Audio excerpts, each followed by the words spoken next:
എപ്പിസോഡിന്റെ തുടക്കത്തിൽ നമ്മൾ അങ്ങനെ കാണുന്നത് റെസ്റ്റോറന്റിന്റെ കിച്ചൺ ഏരിയയിലേക്ക് പീച്ചിനെ കൊണ്ടുപോകുന്ന ഹോമാവട്ടെ അവിടെ ആ ഷെഫിന് വേണ്ടിയുള്ള ഫുഡ് തയ്യാറാക്കാനായി പറഞ്ഞ് മാറി നിന്ന് അവനെ നോക്കുന്നു. പീച്ചിനാണെങ്കിൽ സാധാരണ ഇങ്ങനെ കുക്ക് ചെയ്യാനായി നിൽക്കുമ്പോൾ തന്നെ കൈവിറയിലും നടുങ്ങലും ഒക്കെ ഉണ്ട്. ഇപ്പൊ ഇങ്ങനെ ഒരു കാര്യം ഇവിടെ ഇങ്ങനെ ചെയ്യുമ്പോൾ അവൻ ഒരുപാട് ഡിസ്റ്റർബ്ഡ് ആവുന്നുണ്ട്. ഇത് കാണുന്ന പാങ് ആകട്ടെ എന്റെ ചേട്ടൻ അവിടെ ഒറ്റയ്ക്ക് നിർത്തിയിട്ട് വരാനേ എനിക്ക് മനസ്സ് തരുന്നില്ല, ഞാനും കൂടെ പോട്ടെന്നല്ല ഹോമിനോട് ചോദിക്കുമ്പോൾ നീ ഇപ്പൊ പോരുത്, അവന്റെ ഉള്ളിലെ ഈ പേടി മാറ്റിയെടുക്കാനായിട്ട് ഇതിലും നല്ലൊരു അവസരം ഇനി ലഭിക്കില്ല, അവൻ ഒറ്റയ്ക്ക് ഇത് ഫേസ് ചെയ്താലേ അതിൽ നിന്നൊക്കെ അവൻ ഓവർകം ചെയ്യാൻ സാധിക്കുള്ളൂ എന്ന് ഹോമ പറയുന്നു. എന്തായാലും ഹോം അവിടെ പാങ്ങിന്റെ കൂടെ മാറി നിൽക്കുമ്പോ പീച്ച് ഒറ്റയ്ക്ക് ആ കിച്ചണിൽ കുക്ക് ചെയ്തുകൊണ്ടിരിക്കുന്ന സമയത്ത് അവിടെ ആ ഒരു ഷെഫിന്റെ ആത്മാവ് എത്തുന്നു. പെട്ടെന്ന് പേടിച്ച് പാനിക്കായി പീച്ചിന്റെ കൈ മുറിഞ്ഞ് രക്തം വരുന്നുണ്ട്. അവൻ പച്ചക്കറി കട്ട് ചെയ്യായിരുന്നല്ലോ. ഇത് കാണുന്ന പാങ്ങിനും ആകെ ടെൻഷൻ ആവുന്നുണ്ടെങ്കിലും പോവരുതെന്ന് പറഞ്ഞ് ഹോം അപ്പോഴും അവളെ തടയാണ്. പെട്ടെന്ന് പീച്ചിനെ തൊടാനായ ഒരു ഷെഫിന്റെ ആത്മാവ് കൈ നീട്ടുന്ന കണക്ക് തോന്നുന്ന അവൻ അവിടെ നിന്ന് പുറത്തേക്ക് ഉടനെ ഒരുങ്ങുമ്പോഴേക്കും ഇത് കാണുന്ന ഹോം അവൻ പുറത്തെത്താതിരിക്കാനായി ആ ഒരു ഡോറും ലോക്ക് ചെയ്യുന്നു. എന്നെ തുറന്നു വിട്, നീ വിചാരിക്കുന്ന കണക്ക് കുഞ്ഞുങ്ങളിയല്ല ഇത്, എനിക്ക് അവരെ പേടിയാണെന്ന് പറഞ്ഞ് പീച്ച് കരയുമ്പോ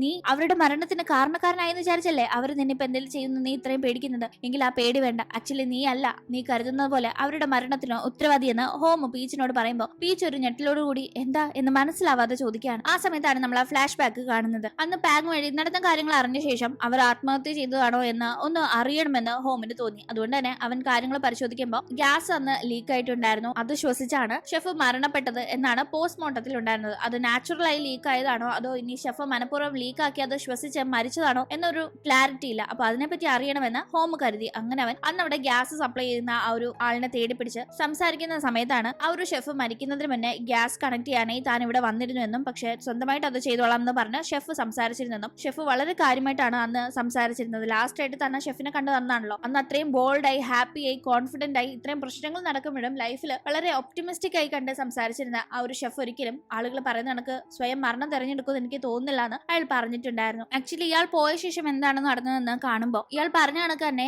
ഗ്യാസ് കണക്ട് ചെയ്യാനായി വന്ന അയാളോട് ഞാനിത് ചെയ്തോളാം എന്ന് പറഞ്ഞ് ആ ഷെഫ് സംസാരിച്ചിരുന്നു. അങ്ങനെ ഇയാൾ പോയ ശേഷം അത് കണക്ട് ചെയ്ത് ഷെഫ് ആയിട്ട് ഡ്രിങ്ക്സ് അടിച്ച് അവിടെ പുതിയ ഫുഡൊക്കെ എക്സ്പെരിമെന്റ് ചെയ്തുകൊണ്ടിരിക്കുകയാണ്. ആ ഒരു റെസ്റ്റോറന്റ് അപ്പോഴേക്കും മറ്റേ ഒരു ക്ലയന്റിന് ആ സംഭവം നടന്നതോടുകൂടി പൂട്ടി കെട്ടിയിട്ടുണ്ടായിരുന്നു. പക്ഷേ ഈ ഷെഫ് അവിടെ പുതിയ ഫുഡൊക്കെ ചുമ്മാ എക്സ്പെരിമെന്റ് ചെയ്ത് പുള്ളിക്കാരി കൂളായി നിൽക്കായിരുന്നു. അതിനിടയിൽ ഡ്രിങ്ക്സ് ഓൾറെഡി അടിച്ചിട്ടുണ്ടായിരുന്നത് കൊണ്ടും വല്ലാത്ത ക്ഷീണം തോന്നുന്നത് കൊണ്ടും അവർ അവിടെ പതിയെ ഇരുന്ന് ഉറങ്ങി പോകുന്നുണ്ട്. ഈ സമയത്ത് അവർ കണക്ട് ചെയ്തിരുന്ന ആ ഒരു ഗ്യാസ് ട്യൂബ് തനിയെ ഓപ്പൺ ആവുകയും അതിൽ നിന്ന് ലീക്കായ ആ ഒരു ഗ്യാസ് ആ ഉറക്കത്തിന്റെ ഇടയിൽ അമിതമായി ശ്വസിച്ച് അവർ മരിക്കുകയുമായിരുന്നു ഉണ്ടായിരുന്നത്. ഈ സംഭവങ്ങൾ നടക്കുന്നതിന് മുന്നെയാണ് പീച്ചാകട്ടെ ഞാൻ ഷെഫിന് ഫുഡ് തരാൻ ആഗ്രഹിക്കുന്നു എന്ന് പറഞ്ഞ ഒരു സോറി കണക്ക് മെസ്സേജ് അയച്ചപ്പോൾ റെസ്റ്റോറന്റിലേക്ക് തന്നെ കാണാൻ വരാനായി ഷെഫ് തിരിച്ച് മെസ്സേജ് അയച്ചതും അത് പ്രകാരം എത്തിയ പീച്ച് ഈ ഒരു രീതിയിൽ മരിച്ചു കിടക്കുന്ന ഷെഫിനെ കണ്ട് താൻ കാരണം ആ ഷെഫ് സ്വയം മരണം തെരഞ്ഞെടുത്തു എന്ന് ആകെ തെറ്റിദ്ധരിച്ചിരുന്നത്. അങ്ങനെ ഈ കാര്യങ്ങൾ ഇപ്പോ ഹോം വഴി അറിയുന്ന പീച്ച് ആകെ തകരുന്നുണ്ട്. ഈ ഷെഫ് എത്രത്തോളം കാര്യമായിട്ടായിരുന്നു തന്നെ ചേർത്ത് പിടിച്ചിരുന്നത്, തനിക്ക് ഈ ഷെഫ് എത്ര വലിയൊരു സപ്പോർട്ട് സിസ്റ്റം ആയിരുന്നു തന്റെ ലൈഫിൽ എന്ന കാര്യങ്ങളൊക്കെ ഓർത്തിപ്പോ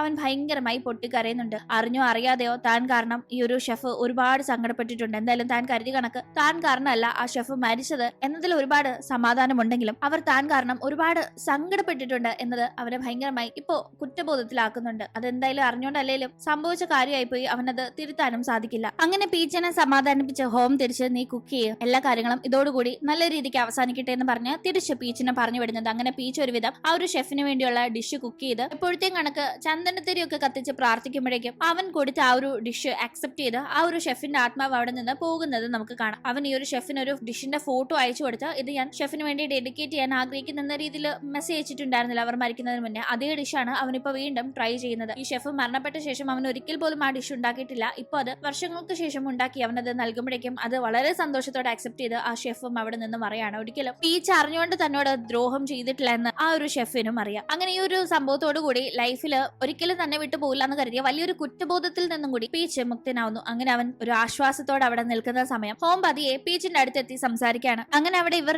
മാത്രമേ ഉള്ളൂ. ഇപ്പോ പാങ്ങൊക്കെ എന്തോ ആവശ്യത്തിന് പോയിട്ടുണ്ടായിരുന്നു. അങ്ങനെ സംസാരിക്കുന്ന ടീം ഈ ഒരു റെസ്റ്റോറന്റ് ഇനി വിൽക്കാൽ ഇവിടെ പ്രേതമൊന്നും ഇല്ലല്ലോ എന്നിപ്പോ പീച്ച് പറയുമ്പോൾ ഞാനിത് വിൽക്കുന്നില്ല, ഞാനിത് നല്ലൊരു റെസ്റ്റോറന്റ് ആക്കി തന്നെ മുന്നോട്ട് കൊണ്ടുപോകാം എന്നാണ് പ്ലാൻ ചെയ്യുന്നത്. അതാണല്ലോ നിന്റെ ഷെഫിന്റെയും ആഗ്രഹം, നല്ല റെസ്റ്റോറന്റ് ഇവിടെ നടക്കണമെന്നത്. അതുകൊണ്ട് തന്നെ ആ കാര്യങ്ങൾ ചെയ്യാം, എന്റെ മനസ്സ് മാറിയിരിക്കുന്നു എന്ന് ഹോം പറയുമ്പോൾ പീച്ചിനും സന്തോഷമാവുന്നുണ്ട്. പിന്നെ എന്റെ ആ ഒരു പേടിയൊക്കെ പോയി, അതുകൊണ്ട് ഞാനും എന്റെ ഷെഫ് ആവുക എന്ന ആഗ്രഹം പൊടിതട്ടി എടുത്താലോ എന്ന് ആലോചിക്കാണെന്ന് പീച്ച് പറയുമ്പോഴേക്കും നിന്റെ പേടിയൊക്കെ പോയോ എന്നിങ്ങനെ ഉറക്കെ ഓർക്കാപ്പുറത്ത് ഹോം ചോദിക്കുമ്പോൾ ആ ഒരു ശബ്ദം കേട്ട് പീച്ച് പേടിക്കുന്നുണ്ട്. പോയില്ലല്ലോ, നീ ഇപ്പൊ പേടിച്ചില്ലേന്ന് ഹോം കളിയാക്കുമ്പോ ആ പേടിയല്ല, ഈ പേടി വേറെ പേടിയാ, ഇത് കുക്ക് ചെയ്യുമ്പോൾ പെട്ടെന്നുണ്ടാവുന്ന ഈ പേടിയാ, അല്ലാതെ നീ ഇപ്പോ ചെവിയുടെ കീഴി വന്ന് നിന്ന് ഇങ്ങനെ അലറിയ ഏതൊരു മനുഷ്യനും പേടിച്ചു പോലെ ആ പേടിയല്ല ഈ പേടിയെന്ന് പീച്ചും പറയുന്നു. അങ്ങനെ പേടിയില്ലെന്ന് പറഞ്ഞ് കൈയാട്ടി കാണിക്കുന്ന പീച്ചിന്റെ കയ്യില് മുന്നുണ്ടായ മുറിവ് ശ്രദ്ധിക്കുന്ന ഹോം മരുന്ന് വെച്ച് കൊടുക്കുന്നുണ്ട്. അതേ ഹോം ഒരു ഇനീഷ്യേറ്റീവ് എടുത്തതുകൊണ്ടാണ് തന്റെ ഈ ഒരു പേടി ഇപ്പൊ തന്നെ വിട്ട് പോയത്. ആ കുറ്റബോധം തന്നെ വിട്ട് പോയപ്പോഴും താൻ ഒരുപാട് ഇപ്പോ ഹാപ്പിയായി മുന്നോട്ട് പോകാൻ സാധിക്കുന്ന ഒരു പൊസിഷനിലാണുള്ളതെന്ന് മനസ്സിലാക്കി പീച്ച് എല്ലാത്തിനും കൂടി ഹോമിനോട് താങ്ക്സ് പറയുമ്പോൾ താങ്ക്സ് ഒന്നും വേണ്ട, എനിക്ക് ഇനിയും പ്രേതങ്ങളെ ഓടിക്കാനായി കുറച്ച് ലിസ്റ്റ് ഇവിടെ ബാക്കിയുണ്ട്, അതിൽ എന്നെ നീ സഹായിച്ചാൽ മതി എന്ന് ഹോമും പറയുന്നു. സമയം അന്ന് ആ ഒരു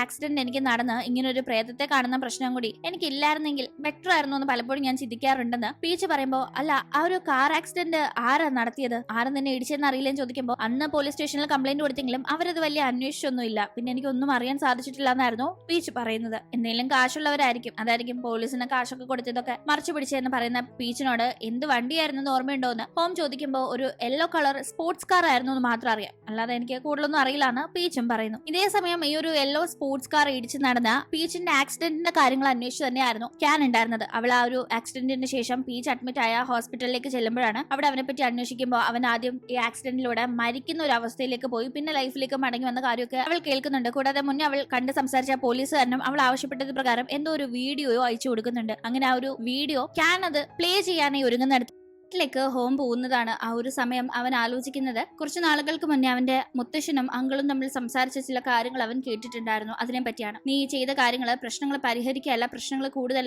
വഷളാക്കുകയുള്ളൂ എന്ന് മുത്തശ്ശൻ അങ്കിളിനോട് ദേഷ്യപ്പെട്ടപ്പോ ഇപ്പോ ഇതേ ഉള്ളൂ ഒരു വഴി, വേറെ ഒരു വഴി ഞാൻ കാണുന്നില്ല എന്ന് അങ്കിൾ പറഞ്ഞിരുന്നു. ആ സമയം അങ്ങോട്ടേക്ക് ഹോം വരുന്നത് കണ്ട് മുത്തശ്ശൻ ഒന്നും മിണ്ടാതെ ഹോമിനെ ഒന്ന് നോക്കിയ ശേഷം അവിടെ നിന്ന് നടന്നുപോയി. ഇപ്പൊ ആ കാര്യങ്ങൾ ആലോചിച്ച് ഹോം നിൽക്കാണ്. ഇതേ ടീം പോലീസുകാരൻ ആ ഒരു ആക്സിഡന്റ് സംബന്ധിച്ച വീഡിയോ ക്യാനിന് അയച്ചു നൽകിയിട്ടുണ്ടായിരുന്നല്ലോ. ആ ഒരു വീഡിയോ ഇപ്പൊ ക്യാൻ പ്ലേ ചെയ്യുമ്പോൾ അതിൽ പീച്ചിന് സംഭവിച്ച ആക്സിഡന്റിന്റെ വിഷ്വൽസ് ആണ് ഉള്ളതെന്ന് നമുക്ക് കാണാം. അങ്ങനെ ആ വീഡിയോ കാണുന്ന സമയത്താണ് നമുക്ക് മനസ്സിലാവുന്നത് വിചാരിച്ച കണക്ക് അങ്കിളിനല്ല ഡയറക്റ്റ് ആയി പങ്കുള്ളത് അത് ഹോമിനാണ്. ഹോമാണ് അന്ന് പീച്ചിനെ ഇടിച്ച ആ ഒരു യെല്ലോ സ്പോർട്സ് കാർ ഓടിച്ചിരുന്നത്. അങ്ങനെ ഇപ്പൊ നമ്മൾ ഹോമിനെ കാണുമ്പോൾ ഹോം ഒരു സ്ഥലത്ത് വന്ന് നിൽക്കാണ്. അവന്റെ മുന്നിൽ കിടക്കുന്നത് അതേ യെല്ലോ കളർ സ്പോർട്സ് കാർ ആണ്. ആക്ച്വലി പീച്ചിന് ഇങ്ങനെ ഒരു ആക്സിഡന്റ് പറ്റിയെന്ന കാര്യമൊക്കെ പിന്നീട് ഇപ്പൊ മനസ്സിലായപ്പോഴും താനാണ് ആ ആക്സിഡന്റിന് കാരണം എന്ന് ഹോമിന് മനസ്സിലായിട്ടുണ്ടായിരുന്നില്ല. പക്ഷെ ഇപ്പൊ വളരെ അടുത്തായി പീച്ചിനോട് സംസാരിച്ചപ്പോ യെല്ലോ കളർ സ്പോർട്സ് കാർ ആണ് എന്ന് അവൻ പറഞ്ഞിരുന്നല്ലോ. അത് കേട്ടപ്പോഴാണ് ഹോമിനും കാര്യങ്ങൾ സ്ട്രൈക്ക് ആവുന്നത്. അങ്ങനെ ആക്സിഡന്റ് നടന്ന കാര്യങ്ങളാണ് നമ്മളിപ്പോ ഒരു ഫ്ലാഷ് ബാക്ക് ആയി കാണുന്നത്. അന്ന് ഡ്രിങ്ക്സ് അടിച്ച് വണ്ടി ഓടിച്ചാണ് ഹോം പീച്ചിനെ ഇടിച്ചത്. ഇടിയേറ്റ് റോഡിൽ കിടന്ന പീച്ചിന്റെ മുഖം ഹോം കണ്ടിരുന്നില്ല, കാരണം രക്തത്തെ കുളിച്ച് വല്ലാതെ ഇങ്ങനെ കിടക്കായിരുന്നു. ഹോം എന്തായാലും കാറിന് വെളിയിൽ ഇറങ്ങി പേടിച്ച് ഇങ്ങനെ വിറച്ച് നിൽക്കാണ്, ഇനി എന്ത് ചെയ്യുന്നു. ഈ സമയം അവനെ ആരോ വന്ന് തട്ടുന്നു. തിരിഞ്ഞു നോക്കുന്ന ഹോം ഞെട്ടി വിറയ്ക്കുന്നു, കാരണം അവൻ വണ്ടി ഇടിച്ചിട്ട് അതേ പയ്യൻ